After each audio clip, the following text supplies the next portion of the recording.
I want to start with the question of what can we learn from Buddhism and your own experience about happiness? How do we become?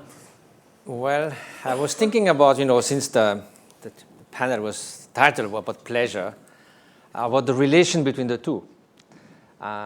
People speak of magic moments, like walking in the snow under the stars with a wonderful person.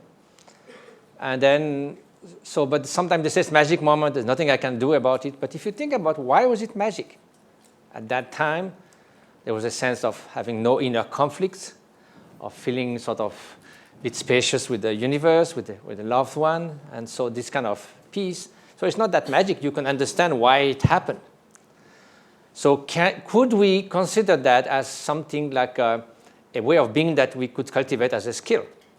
Now, to come back to pleasure, you come back from this walk in the snow under the stars, and you take a wonderful hot shower. It's bliss, pleasure. Now, you stay 24 hours in that hot shower. It's not so interesting. So pleasure is very much dependent upon time, circumstances. It's something that uses itself as we consume it. And if it's on top of that, you add craving or grasping, then somehow it dims the feeling of deep satisfaction. Actually, you can enjoy something pleasurably, and in the brain, you build up the wanting circuit, which is different, and at the end, you may experience something that you want without feeling pleasure. That's called addiction. So in a way... So just to understand, so you're trying to separate happiness from pleasure, and you say pleasure is much more temporary? Well, pleasure is, you look for pleasurable sensations, and so those are very vulnerable, let's say, to outer circumstances. And basically, if you are keeping on trying to renew that all the time, and this is the recipe for happiness, it looks more for a recipe for exhaustion than happiness. So let's take happiness now as a way of being. So a way of being which is not just happiness on its own, but a cluster of human qualities. That is inner peace, inner strength, inner freedom. It is loving kindness, compassion, friendship, resilience, inner courage. And those are things that the more you experience them, rather than pleasure, the more actually they get deeper and stronger, because it builds up something.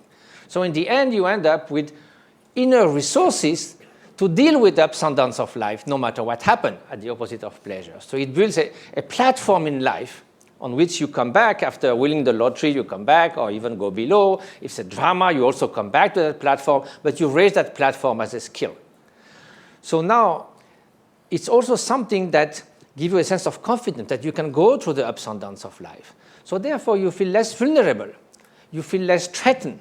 You feel less protective. So you also naturally will open more to others. So that element, I think, especially the notion of loving kindness, altruism, compassion, benevolence, those are key components to genuine happiness. And it's not necessarily pleasant. We were talking yesterday while taking a walk, that can it be compatible with sadness? So if it's pleasure, no way. But you see an injustice, a massacre, it's incredibly sad. But you can keep the sense of courage, of determination to change that, of compassion, of sense of direction in life. And so you will treat that in the best possible way, in a constructive way. You won't fall into despair. So it's compatible with what I call a way of being, which is flourishing and well-being, even though it's very unpleasant. So in that sense, it is different. Yeah. So I want to find out how you do this, because it sounds interesting. It sounds promising. But so here's my kind of big struggle with pleasure. There's an analysis of people who've been climbing mountains. And when you read these stories about mountain climbing, they seem like stories of pure misery. You would think it's elation. No, first of all, it's really dangerous, but it's frostbite and hard to breathe and hard to walk and injuries and so on. And from these descriptions, you say somebody just did that, and they go to the top, they will say this was the biggest mistake of their lives. They'll go down and never do it again.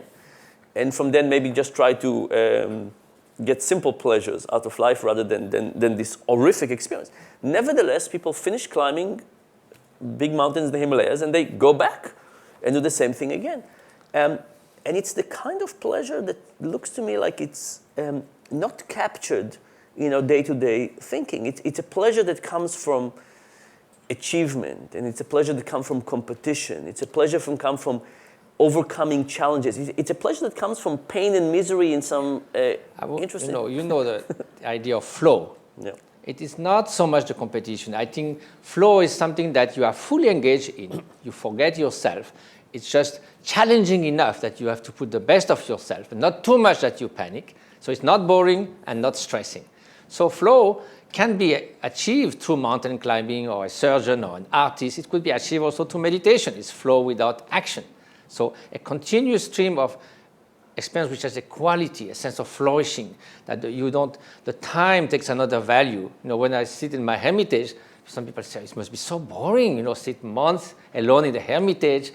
Don't you feel lonely? Don't the time seems long? Actually, you must have access to all Paul's movies when you sit there. Well, but I find the time so rewarding. Just, before lunch break, 15 minutes, it's like a stream of melted gold. I have these 15 minutes to just go deeper in trying to generate compassion and all that. So it is a kind of inner flow. So I think really it's the quality of the experience that will determine over the long time how you go about that. So, you've been called the happiest man in the world, I think. Sorry, I made so many disclaimers about that. I didn't say you said it. Somebody said it. Clearly, you're very happy. That's not too bad. Not too bad. So, we've tried to kind of think about what kind of things we do wrong and how can we do it better. Spending money, being happy, what kind of things our intuitions are generally not correct. And from your experience, what kind of things actually are making people become happier and more satisfied? Typically, the lottery studies very much. The comments, people say, oh, of course, if I had that, I will be happy. And then you hear people who have everything to be happy. They are beautiful, they are famous, they have a lot of money, and you learn they are very depressed. Oh, if I had that, what's wrong with this guy? If I had that, I will be happy. I think it's too much. Of course, we need to improve the outer conditions, no question. Especially, there's still 1.5 billion people living in abject poverty. There's conflict. There are mothers who can't feed their children. No question that we should improve outer conditions in this world. This being said, especially when we have what we need, if we keep on placing all our hopes and fear in the outer world, we are in for a big disappointment. Because precisely when we get it, we say, so what? I expected from that something wonderful, and it's just ordinary. So we vastly underestimate the importance of inner conditions. We deal with our mind from morning till evening. That's the ultimate experience of whatever you do, whether you get a Ferrari or something else. It's your mind that's going to translate that in happiness or misery. And that mind can be our best friend or your worst enemy. Depends how it works. So at least if we could pay some attention on how to deal with the mind, how to deal with emotions, how to recognize that aggressivity, hatred, jealousy, arrogance, craving will just destroy your happiness and basically make you act in ways that destroy the happiness of others. And if you find out that loving kindness, compassion, cultivating inner peace, the simplicity of the present moment contribute to flourishing, and then you will be a person that will be happier to be with, and that transformation will lead you to serve better others, then you realize that cultivating as skills those inner conditions matter tremendously. I buy it, but how do you do it? So what do you, so I want to be less jealous. How do you learn chess? How do you learn to read and write? How do you learn to juggle or play the tennis? You practice. So we do have this unconditional love feeling for a very dear person for 15 seconds or so, and it comes back and goes. But who sits for 30 minutes cultivating loving kindness? Very few. We go at 5 o'clock in the morning on this. We have email all the time. On this bicycle, that goes nowhere, not even in the kitchen, because fitness is good for your health. Why there's no compassion gymnasium? My friend Paul Ekman said we should have compassion gymnasiums every block. We should So, No, so how do you give us a specific example? So how do you practice compassion? So let's say if you want to practice loving kindness, you should start with something easy, someone you really love, so you don't have to try to absolutely have loving kindness for a dictator or something, or someone even worse that is your next colleague at the office. So you start with that, and you have this natural love and feeling of embracing, and just you want anything but that person. You want only that person be happy, be safe, be flourishing in life. And then instead of having few thoughts, you let that fill your mental landscape. If it declines, you revive it. And you don't do that just for few thoughts. You try to extend that for 10 minutes or 15 minutes. Or you repeat it several times in the day for a few minutes. You think about that person and you think about all the wonderful things you want. Not only that, but you try to grow a genuine loving sense of love. Not just thinking again, but just it's a trigger. And then after that, you think, well, I don't wake up in the morning thinking, may I suffer the whole day, and if possible, my whole life. So does that person, so does that person, so does that person. So I project myself in your mind, in their mind, and I say they may be deluded in the way they try to find happiness in the wrong place, but basically they don't want to suffer. So if I value my own happiness and that of my child, I start valuing them, I see the interdependence among all sentient beings, and suddenly I can extend that. So then comes something that is very rewarding, is that sense of connectedness, of having this natural benevolence to others, that readiness to be at service when occasion comes. And it certainly makes a much more fulfilled life. Experientially, this, among all positive emotion, loving kindness and compassion, neuroscience will tell you, this is the strongest activation of positive emotions. So let's look a little bit at the data. Can you share with us a little bit of the... Yes, you could show the slides. So of course we say that, and you say good for you, you say in those beautiful places, it's easier to be there. It sort of disappeared. Are we in the way to... Could you see the slides? No. Well, it's gone. So you are there. This is the data. This is the... No, but it's good. This is gone again. Okay, now you are there, good for you, you can meditate, easier than traffic jam. I don't know why it's running so fast. But what about us? So then the idea came about 15 years ago to see what long-term meditators who had done 50 to 60,000 hours of meditation, like a violinist would do his first concert as just 10,000, so 5 times that. What would happen if we look in their brain, in their immune system? So we took some of those guys, myself included. Can we have the data slides? Yes. So that's, for instance, one of the great teachers that trained us on compassion and loving kindness. And then, so you can see that it seems to be some kind of, strength, inner peace, inner felicity. They don't seem too much stressed. But then we took them to Madison, Wisconsin, and then we tried to measure the brain activity with electroencephalogram. I won't give you the details, or with a scanner, which this meditator described as 4 qualities. It is cold, it is noisy, it is dark, and it is narrow. Nevertheless, and we spent 2.5 hours. This was the first time I came after 2.5 hours of MRI with Richard Davidson. But what was found with experienced meditators, you see the curve below, those is the novice group. They did 1 week of loving kindness meditation. The pink line is when they rest. The blue line is when they meditate, nothing happens. Look at the upper curve. The bottom line is when they are at rest, they don't do anything specific. When they engage in compassion meditation, you see that huge increase, several 100% in the gamma frequency. That's huge. It was so huge that they thought it's an artifact. It has to be replicated many times. If you look in the brain, look on the left side, the meditators are at rest, and when they engage in compassion, several critical areas of the brain that have to do with empathy, with parental love, with positive emotion are activated. On the right, this is novices at rest, nothing happened. In meditation, nothing happened. That shows the effect of training. So what does it... Let's go back to the previous slide. So it tells you that meditators are able to have basically brain control over compassion. Yes. And well, empathy. what I was just going to show next, actually, is if you ask them something strange, to meditate 30% of compassion, 60%, 90%, that seems odd, I give you 30% of my compassion only because I don't like you, or I like you very much. But anyway, we did it for 22 hours. That was a marathon fMRI. I did it in Maastricht over 3 days, fortunately.